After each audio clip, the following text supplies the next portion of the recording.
how did we get so attached to sermons in our churches? Because I imagine it wasn't always this way. I imagine most of our population wasn't always educated, really up for listening to a half-hour erudite explanation of something. But now in many churches, I feel like the whole service is geared around this half an hour, if you're lucky, might be longer or shorter, but it's the pinnacle of the service. Everything is like the prep for the sermon and then the response to the sermon. And these preachers are often like rock stars. They are the superstar, they're the theologian, communicator, pastor, teacher, and it's all highly anticipated. They feed the flock and the hungry masses come to learn and feed from this talk. And I'm just like, how did we end up here? How did the sermon become this thing? And was it always this way? It definitely wasn't always this way, and it's still not that way in every context.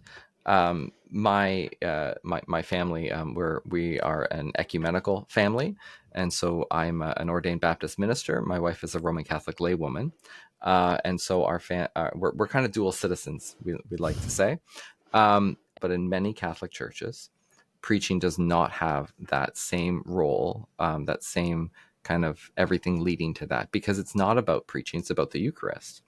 And if you look at Catholic theology and the Catechism of the Catholic Church, there are 4 ways that Jesus is present in the service or in the Mass, and preaching is not one of those. Jesus is present in the reading of Scripture, in the person of the priest, in the people that are gathered, and in the Eucharist. So preaching is not a sacrament.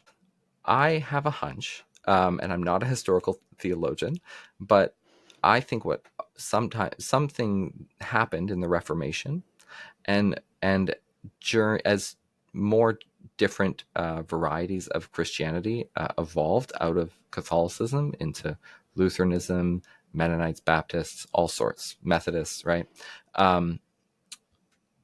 They have different understandings of communion. Right, it's for most Protestants, it's a symbolic thing, and in my church, it's not even practiced every week. I think a lot of Protestant churches might have the Eucharist or have communion once a month, some once every 3 months. So how can that be the pinnacle of worship when it doesn't even happen every week? So something had to replace that, and I think what happened is preaching then became the de facto